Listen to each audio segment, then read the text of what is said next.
speciale natyrisht që nuk do të ndalet me kaq. Ju e dini që për prokurorinë speciale ky vendim është i mangë, përderisa nuk është edhe pjesa tjetër e përfshina këtë akuzë me krye të akuzuarin këtë rast Milan Radojčić. Gjykimi, në fakt shpallja e gjykimit të gjykatës themelore në Prishtinë, departamentit special, është një gjykim i cili ka qenë edhe pritje e prokurorisë speciale, pas një pune të madhe dhe të stërngarkuar nga ana e prokurorisë speciale, policisë së Kosovës, departamenteve përkatëse të hetimit, Agjencisë Kosovare të Inteligjencës dhe gjitha agjensive të tjera ligjzbatuese, po ashtu edhe partnerëve ndërkombëtar të cilët na kanë ndihmuar për ta zbardhur këtë rast në këtë gjykim.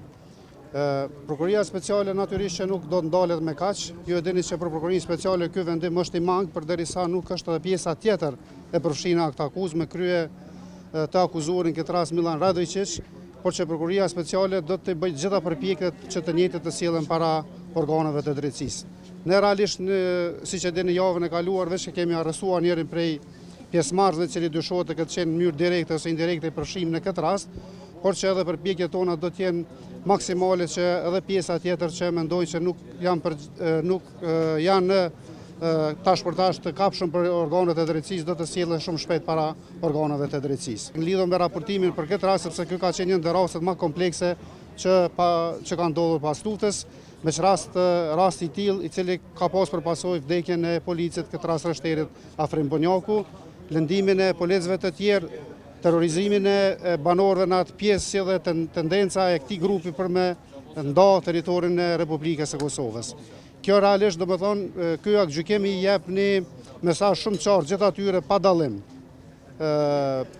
Pa dallim ose pa mbështetje politike që në rast të tentojnë të kryejnë vepra të tilla penale do të marrin një dënim të merituar. Ne do të kërkojmë përmes ndihmës juridike ndërkombëtare që të njëjtët të arrestohen sikurse që është në fuqi flet arresti ndërkombëtar nga ana e Interpol. Drejtësia nuk ka të bëjë fare me këtë rast me politikën. Drejtësia nuk ka kompromis me këtë rast me drejtësinë. Të cilët kanë urdhëruar, kanë financuar edhe kanë koordinuar këtë sulm, pra sulmin e datës 24 shtator 2023, do të përgjigjen para organeve të drejtësisë.